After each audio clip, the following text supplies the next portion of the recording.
일단 제 소개는 이제 아까 얘기 드렸다시피 19년 전에 여기서 했고요. 동의대 나와가지고 이렇게 대전대 쪽에서 수련을 했었고, 그 제가 암을 접하게 됐던 이유가 인턴 때 그 제가 3세 한방병원에서 그 인턴을 했는데 담당 교수님이 이제 위암 사기 진단 받고 항암제 못한다 해가지고 진통제만 받고 온 상황이어서 그 우연히 또 암을 접하게 돼가지고 제가한테 침을 부탁하셔가지고 첫 환자가 제 담당 교수님이었던 과장님이었던 기억이 있었어요. 그렇게 해서 이제 뭐 진통제가 안 듣던 게 잘 듣게 되고 밥을 못 먹던 사람이 밥을 먹게 되고 막 그런 변화를 보면서 아 제대로 해보자 라고 해서 시장 환경이 바뀌고 있어요.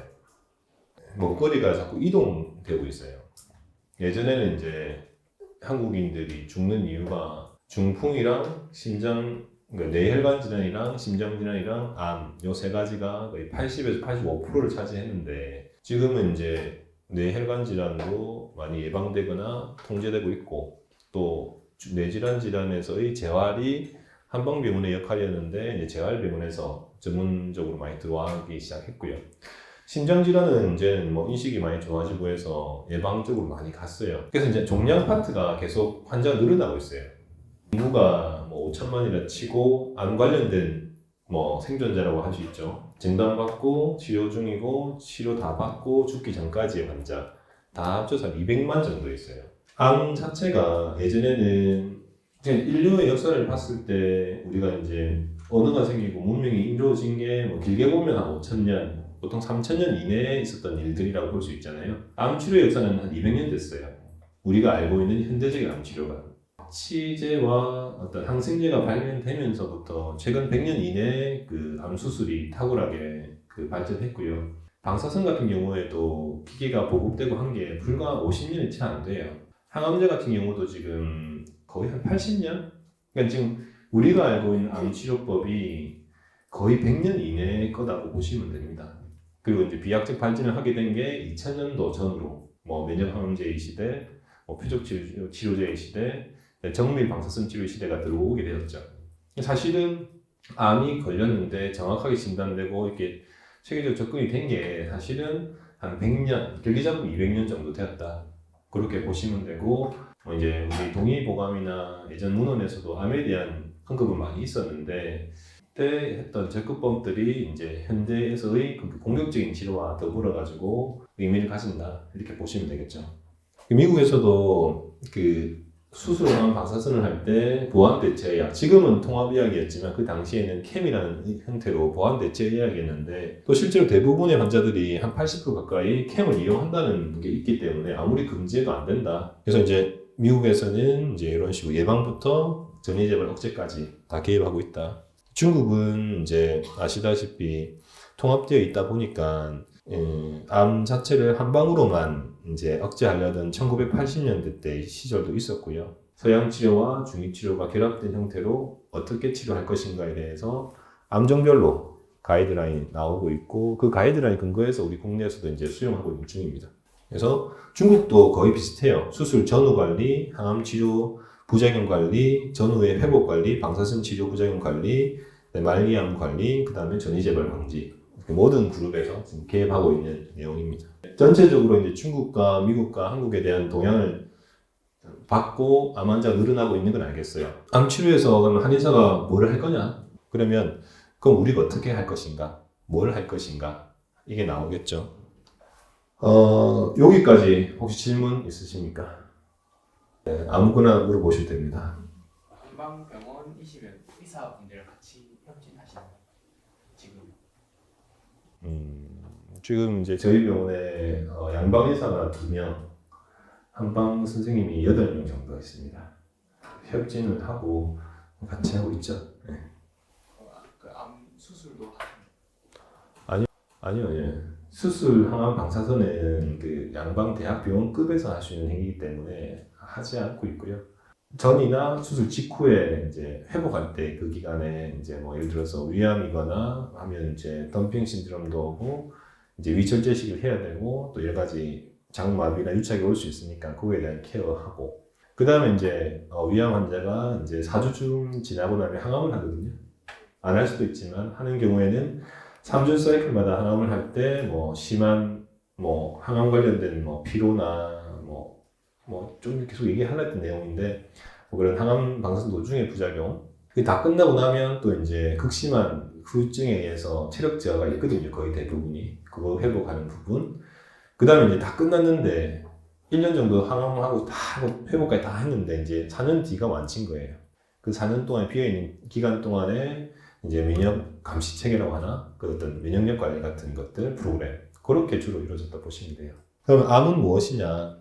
완고한 뭐 어떤 갯껍질처럼 뭐 바위처럼 그런 완고한 덩어리다라는 그 뜻에서 시작되었는데 지금은 이제 유전자 질병이다. 멈출 때 멈추지 않고 유전자의 어떤 잘못 결손, 전이, 뭐 에러에 의해 가지고 계속 지속되고 있는 그런 거다라고 보고 있고요. 암이 있으면 그 암의 치료 목표가 있어요. 다 알겠지만은 초기인 경우에는 대체로 이제 수술을 위주로 하고 그 이후에 회복하고 이제 재발을 억제하는 치료 같은 거를 가겠죠. 두 번째 2단계는 이제 생명 연장인데 이것은 구체적 개념은 이제 연간 단위의 생명 연장입니다. 뭐 1년 살 사람이면 2, 3년 살게 하고 뭐 3년 정도 살 사람이면 5, 6년 정도 살게 도와주는 뭐 그런 개념이고 보통 2기 내지 3기 뭐 3기 초 정도라 보시면 되고요. 3단계는 이제 4기를 주로 얘기하는데 요새는 뭐 3기 C 정도의 암도 뭐 이제 3단계라 볼 수 있는데 이런 경우는 완화인데 완화라는 것은 좀 편하게 해준다는 의미도 있지만 좀 몇 개월 단위의 연장이라고 보시면 돼요. 6개월 살 사람이면 뭐 9개월 살게 하고 뭐 15개월 살게 하고 뭐 그렇게 보시면 되거든요.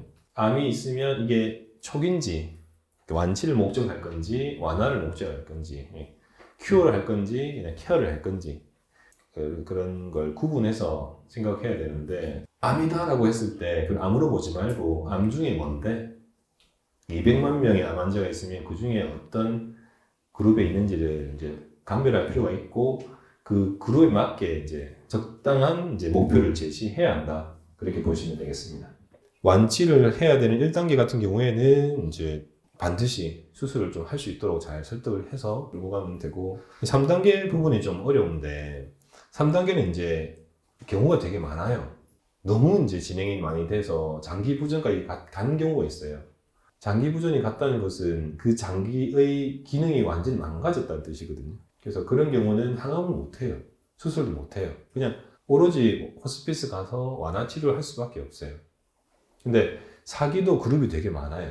요새는 뭐 대장암에 간 전이가 된다 하더라도 우리가 소전이라고 얘기하는데 보통 뭐 1cm 내외의 종괴가 5개 이하로 있으면 그 전이된 부위를 절제해주는 그 올리고 메타스타시스에 대한 동시 절제에 대한 걸 하면서 사기암도 완치되는 경우가 굉장히 많이 늘고 있어요. 최근에는 다발성 전이가 아니라면 사기라 해서 다 죽는 게 아니고 사기도 이제 잘 살아남는 경우가 많이 생기고 있거든요. 뭐 반대로 아까 했듯이 완전히 장기가 다 망가져가지고 췌장암인데 이제 흉막전이 복막전이 의해가지고 흉수 복수 꽉 찬 상태에서 어떻게 할 수 없는 그런 답답함이 꽉 찬 사람이었는데 딱 혈액 검사라든가 컨디션 보고 할 수 있다면 뭐 한두 번 정도의 항암은 던져볼 필요는 있거든요. 그래서 설득을 해서 제가 한번 꼭 하자고 해서 했는데 한 3년 반 살았어요. 그 상태에서 많이 좋아져서. 그래서 어쨌든 현실적인 전략을 꼭 세우셔야 하고 암이라는 전체 타이틀에 겁먹을 필요가 없고 그 중에 우리가 뭘 할 수 있는가에 대해서 정확하게 포커싱을 해야 한다. 이게 되게 중요한 내용인데 암세포가 하나 생기면 이제 2개가 되겠죠. 그러면 2의 1승이 되죠. 4개가 되면 2의 2승이 되죠. 이렇게 쭉 분열을 해요. 우리가 영상에서 보일 정도의 크기가 되려면 통상적으로 한 1cm를 얘기합니다. MRI 중에서는 2mm까지 잡아내는 MRI들이 있긴 하지만 통상적인 비용 대비 효과를 봤을 때는 1cm가 돼야 됩니다. 그럼 1cm는 대충 1g이에요. 10억 개 정도의 세포가 있고 10억 개 세포가 모이면 1g이 되고 1cm가 되는데 그러면 30번 분해를 한 거예요. 그럼 우리가 조기암이라고 발견되는 뭐 5mm, 1cm, 1.5cm가 되면 적어도 암세포 개수는 10억 개 내외라고 봐야 돼요. 폐가 전체 볼륨이 얼마예요?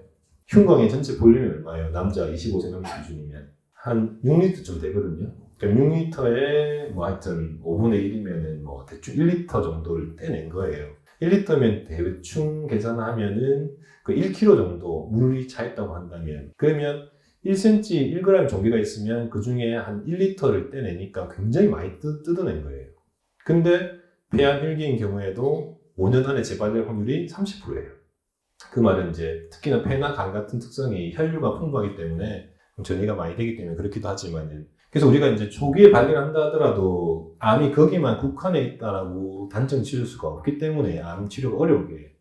실제로는 1cm가 되면은 30번의 분열을 했고 그 안에 많은 어떤 돌연변이나 이런 종양 줄기세포, 뭐 TSC 뭐 이렇게 표현하기도 하고 약물 다제 내성 상태다 이렇게 얘기하기도 하는데, 이것이 모든 암 치료가 항상 난관에 부딪히는 그런 상태고, 또 1cm의 1g의 그 종괴 안에 어떤 패턴의 세포들이 있는가 따라서 치료의 성패가 달라져요. 예를 들어서 이제 림프종이나 뭐 백혈병 같은 경우나 뭐 생식선암 같은 경우에는 세포 유형이 굉장히 비슷해요. 1cm 안에 10억 개 세포가 있으면 그 세포들이 거의 균일해요. 세포 유형이나 모양새나 유전적 특성이. 그래서 항암을 하거나 하면 싹 사라져요. 완전히. 근데 고형암들이 어려운 이유가 10억 개 중에 9억 9,900개는 괜찮은데 나머지 100개가 완전 약물의 내성을 가진 캔서 스템들이면 항암에 반응을 안 해요. 그러면 9억 9천 개가 사라졌는데 남아있는 100개, 1000개가 다시 자라나면 재발이 되는 거거든요. 그래서 이제 여러 가지 수술 기법이 넓어지고 항암제가 복합항암으로 가는 이유가 그런 이유가 있다. 그래서 이 개념은 잘 잡으셔야 되고, 그러면 전이가 되는 시점이 언제냐고 하면, 전이가 되는 시점은 보통 이게 20승이라고 얘기를 합니다. 1mm가 아니고 0.1mm 정도. 극히 작은 단계에서 우리가 전이가 시작이 되는 거고, 전이가 성공했다는 뜻은 아니에요. 보통 암이 전이되는 방법이 혈행성 전이가 있고요. 그다음 림프성 전이가 있는데, 이에 20승 정도가 되더라도 크기가 1mm가 안 된다 하더라도 혈액 공급 자체가 제한이 생기기 시작해요. 그래서 먹고 살기 힘들어져요. 경쟁해야 되거든. 탈출을 시작하는데 그 탈출을 하더라도 그 다른 조직에서 안 받아들여져요. 아예 이제 우리 이민 가는 것처럼 이민을 받아주는 나라가 있고 아닌 나라가 있는 것처럼 암세포가 아무리 가도 그게 이식이 잘 안 되는 경우가 되게 많고 대부분이 그래요. 그러다가 간혹 이제 전이가 되기 시작하는 확률이 있거든요. 그래서 폐암 1기인데도 70%는 전이가 재발이 안 되는 거가 이 0.1mm 때 전이가 시작되었지만 안착이 안 되었거나 안착되었다 하더라도 걔가 살아남지 못했던 거죠. 암이 자동이 아니라 몸속에서 계속 무한한 투쟁을 하고 있어요. 자기 자리를 잡으려고 하는 정상세포와 침투하려고 하는 그 암세포의 무한한 경쟁이 있고 그 속에서 뚫고 살아남은 놈이 이제 전이를 일으키거든요. 그래서 이런 기본적인 틀을 알고 있어야겠다는 거고요. 그래서 심플하게 하나가 생겨서 40번 분열하면 죽는다. 20번 분열하면 전이가 시작되고 30번 분열하면 1cm가 되고 우리가 발견할 수 있다. 그렇게 간단하게 이해하시면 좋겠습니다. 그 미세 전이가 있고 전이가 이미 시작된 상태에서 우리가 발견을 하거든요. 조기라 하더라도. 그럼 우리가 전략을 어떻게 생각해야 되냐면 수술을 할 때 최대한 넓게 하는 거예요. 안 죽을 만큼 일상생활에 지장 없을 만큼. 특히나 난소암 같은 경우는 사기를 하더라도 재발률이 워낙 높기 때문에 수술을 다 하거든요. 보통 그게 이제 디버킹 오피라고 하는데 끌어낸다는 개념으로 하거든요. 그러면 복강 안에 있는 걸 거의 다 끌어내요. 안 죽을 만큼. 그러면 이제 끌어내던 장기의 이름만 한 4줄 주면 됩니다. 이렇게 쭉. 예를 들어서 이제 위암 1기인데 밑에 있는 전정 엔트럼 쪽에 있는 종괴라면은 위에 한 70% 절제하고. 대장암 같은 경우에도 뭐 S콜론이랑 디센딩 콜론이 많잖아요. 거기에 종괴가 있으면 아래 위로 해서 대충 20cm 이상, 30cm 이상 자릅니다. 그게 주변에 있을 그런 미세 전이를 예방적으로 절제하는 거거든요.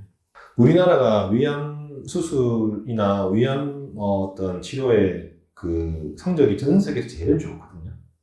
그 수술만 하고 항암 안 해도 되면 항암 안 하고 그냥 뭐 엽산이나 좀 주고 비타민 B12 좀 보충하면서 경핑 신드롬 컨트롤 해주면 완치가 되거든요. 수술만 하고 방사선 안 한 그룹이 수술하고 방사선한 그룹보다 훨씬 더 예후가 안 좋아야 되거든요. 근데 우리나라는 위암, 조기 위암 같은 경우에는 완치율이 거의 99%거든요. 근데 미국 애들은 70%대예요. 75% 이렇게 나와요. 그 초기에 종괴와 주변을 광범위에 절제해 주는 게 굉장히 미덕이다라고 보시면 됩니다. 그리고 이제 화학요법은 이제 우리 몸에 있는 빠른 세포 주기를 다 공격하는데 이것도 이제 클래시크라는 항암이고요. 그 다음에 2세대는 표적치료. 암세포의 타켓 프로테인을 공격하는 표적치료. 그 다음에 우리가 이제 관문 억제제라고 하는데 또 면역 관문, 면역 시스템을 이제 활성화시키는 면역 항암제. 이게 3세대 항암제라고 보실 수 있거든요. 방사선도 아까 얘기했지만은 예전에는 뭐 메디컬 마스텍토미라고 하면 유방 밑에 있는 대흉근까지 다 해가지고 팔을 잘 못 쓸 정도로 하고 림프절 뭐 70개 해가지고 팔이 막 허벅지쯤 붓고 이랬거든요. 근데 지금은 부분 절제 조금 하고 방사선 쐬주면 전지혈제 한 것만큼 생존율이 나와버렸어요. 그게 한 30년 걸친 임상의 연구 결과거든요. 그래서 요새는 부분 절제하고 방사선을 싹 발라주는 그런 형태로 많이 가고 있습니다. 아까 얘기했다시피 미세전이나 어떤 전이가 약간 진행되어 있는 것들이 있다는 전제하에서 수술은 광범위하게, 항암은 빡세게, 방사선도 필요하다면 빈틈을 메워준다. 그렇게 보시면 되겠습니다. 하여튼 리스크와 베네핏을 잘 판단해야 한다. 암 치료도 이걸 했을 때 리스크와 베네핏을 항상 고려해서 리스크가 높을 때는 그 행위를 중단해야 돼요. 리스크보다 베네핏이 훨씬 클 때는 그 치료를 어떻게든 더 받아낼 수 있도록 만들어줘야 돼요. 그러니까 우리가 하는 한방치료나 통합치료를 하게 되면 그 컨디션을 계속 올려주면 항암을 더 많이 할 수 있고 길게 할 수는 있겠죠. 아까 얘기했듯이 200번씩, 100번씩 하는 분들처럼. 근데 그게 관리가 안 되면 이 리스크가 확 올라가거든요.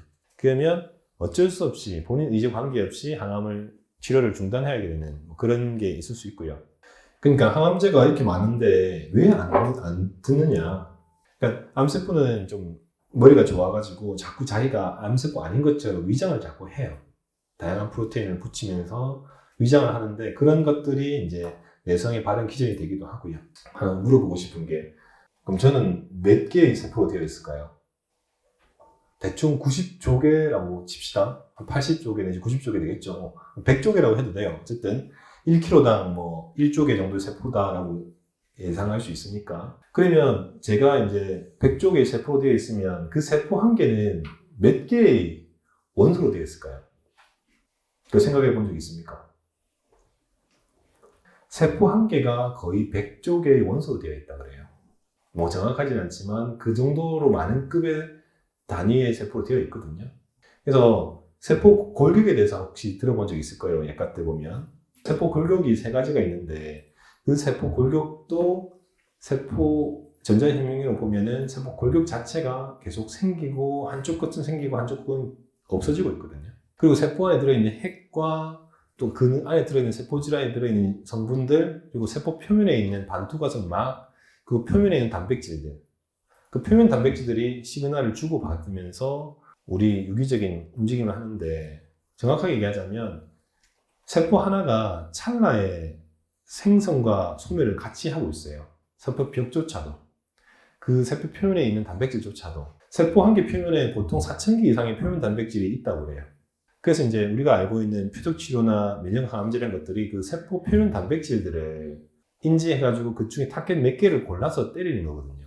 그렇기 때문에 독한 항암제는 그냥 대사 자체를 억제시켜버리고 표적치료제는 신생혈관 인자나 혹은 성장 인자를 억제시키는 타겟팅을 하고 면역항암제는 면역의 특히 인지 기능, 암을 식별하는 기능을 이제 업시키는 쪽으로 타겟팅을 하고 있거든요. 근데 그걸 갖다가 얘네들이 머지않아 회피를 해요. 그래서 결국에는 어떤 1세대, 2세대, 3세대 항암제든 간에 결국에는 초기가 아니라면은 결국 재발되고 진행돼서 사망할 수밖에 없다는 것을 알고 계셔야 되고요. 방사선 치료는 최근에 이제 중성자 치료, 양성자 치료까지 나왔고요. 양성자 치료는 국립암센터랑 삼성의료원에 지금 2대 가동 중이고, 중성자 치료는 이제 국내 한 서너 대 지금 건립 중에 있어요. 뭐 서울대병원 등 포함해서. 방사선은 예전에는 뭐 되게 부작용이 많았었거든요. 최근에는 이제 빔의 각도나 쏘는 빔의 모양을 바꾸는 그 강도 조절 방사선 IMRT가 우리나라에 거의 70% 이상 깔려 있고 뭐 양성자 중성자 다 나오고 있고 이래가지고 거의 전 세계에서 방사선 치료 장비의 수준은 그 탑 클래스다 라고 보시면 되겠습니다. 카메라도 그렇고 방사선도 그렇고 우리나라는 장비병은 정말 전 세계 최고 수준인 것 같아요. 그럼 이게 암이 왜 이렇게 어렵냐라고 했을 때 제가 공부해본 결과로는 헤테로제네시티라고 하는 불균질성이 암에서의 치료의 어려움이에요. 불균질성이라고 하면 1cm 종계 안에 굉장히 다양한 유형의 세포가 있다는 뜻이에요. 10억 개 중에 9억 개는 없어지는데 남아있는 1억 개가 골병을 들게 하거든요. 또 키우고 또 걔를 없애고 나면 걔네들 중에 또 다른 1억 개가 또 살아남고 그런 불균질성이 암 치료를 근본적으로 힘들게 하는 거고요. 그래서 작으면 작을수록 불균질성이 적어요. 돌연변이가 덜 누적돼 있어요. 그래서 초기에 수술하면 효과가 적은 거고 그래서 이제 혈액암 같은 경우는 완치율이 굉장히 높거든요. 힘들긴 하지만 왜냐하면 세포 자체가 거의 비슷해요. 다른 세포가 많이 없어요. 골수에서 짜내는 것들이 비슷하기 때문에 관해 치료 들어가면 보통 항암제 2-3번 하면 거의 다 완전관을 이루어요. 물론 안 되는 경우도 있지만 한 7-80% 선에서는 보통 관해를 이루거든요. 그게 불균질성이 낮다. 고 볼 수 있습니다. 그래서 암세포는 전이가 되는 시점에 대한 이해랑 그런 불균질성의 양이 어떠한가 그게 중요한 지표가 되겠죠. 이거는 이제 기존에 나와 있는 한방에 관련되어 있는 모든 이제 한약재들을 분석한 시스템의 리뷰 논문에서 본 건데, 그러면 한약이 왜 암에 좋은 영향을 미치는가에 대한 메커니즘에 대한 연구인데, 정상적으로는 부작용 줄여주고 또 시너지 효과를 낼 수 있게 해준다. 그리고 편하게만 하는 게 아니라 증상이 완화되면 실제로 생존율도 높아지는 걸로 많이 나와 있거든요. 한약재들에 대한 연구들인데요. 특히 백두홍이나 반하, 행인, 섬수, 유황 이쪽에 많이 연구되어 있고요. 황기, 건칠, 황금, 상기생, 영지 이런 것들이 최근에 연구가 좀 많이 되고 있죠. 제 논문 중에 하나도 있는데 황기 같은 경우가 산삼, 인삼과 더불어서 연구가 굉장히 많이 되어 있는데 MTX 같은 항암제를 같이 쳤을 때는 세포 독성도 높여주고 그러니까 암을 더 잘 죽여주기도 하고 골수 억제, 백혈구나 혈소판 감소증을 많이 완화시켜주기도 하고요. 넥시아라는 약도 아시다시피 알레르겐을 제거한 건칠인 거 아시죠? 그래서 이 부분도 일정 부분 효과 있는 걸로 알려져 있고요. 한약을 쓰는 걸 다 분석을 해봤더니 크게 4가지 패턴으로 분석이 됐거든요.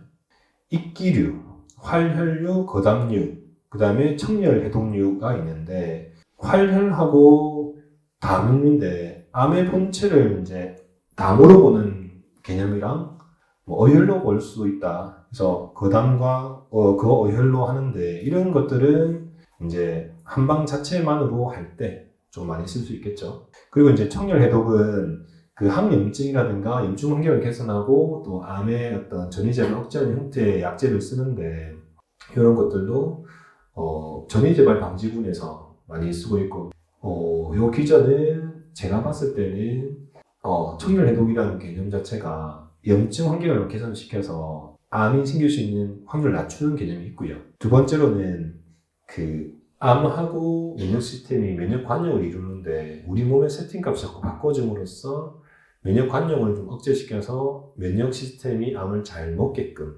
그런 식으로 몸을 약간씩 변형시켜주는 개념으로도 볼 수 있을 것 같아요. 그리고 이제 제가 많이 쓰는 것은 익기류인데 황기나 인삼이나 대추나 동충하초나 상황버섯인데 이런 것들은 현재 이제 수술 항암 방사선 하면서 같이 했을 때 간이나 콩팥에 대한 부담도 없고 암 환자의 거의 99%가 가진 어떤 비위기능 저하나 피로감 같은 게 있기 때문에 이런 것들은 같이 하면 좋고 또 항암 같이 할 때는 이제 백혈구나 혈소판 감소증이 현저히 있기 때문에 이런 것들은 무난하게 쓸 수도 있고요. 또 다행인 것은 산삼이나 황기에 대한 항암 효과에 대한 연구 논문들이 수천 편 나와 있기 때문에 보험사들에게 제출할 수 있는 논문도 많다. 그래서 안전한 행위라고 볼 수 있습니다. 물론 아주 초보적인 단계이긴 해요. 왜냐하면 이거 자체가 체계적으로 하려면 그 천문학적인 돈이 들거든요. 지금까지 나와 있는 자료에 대한 정보를 취합했다. 이 정도 수준의 논문이었고, 그래서 이제 이런 부분들이 이제 단일 케이스가 아니라 이제 시스테믹 리뷰로 많이 넘어가고 있다. 그래서 한약에 대한 그런 부분들을 근거를 가지고 적극적으로 쓸 수 있는 환경들이 좀 조성되고 있다고 볼 수 있습니다. 침도 연구가 굉장히 많이 되어 있고요. 캔서 관련되어 있는 피로라든가 오심구토나 백혈구 감소증 이런 데서는 이 3가지에 대해서는 상당한 근거가 또 밝혀져 있고요. 또 되게 특이한 게 스파이널 인스테빌리티라고 해서 폐암이라든가 유방암에서 척추 쪽에 뼈 쪽에 전이가 많이 되면 뼈가 다 녹아버려요. 거의 붕괴되기 직전까지 가면 보통은 방사선을 해야 되는데 방사선을 하는 중이거나 하기 전이거나 하면 주변에 뼈가 약하니까 근육이 그걸 지지하고 있거든요. 근데 그때 침을 놔주면 손발이라도 근육이 확 풀려버리면서 붕괴되면서 이제 반심압이나 그런 게 온 경우가 있어요.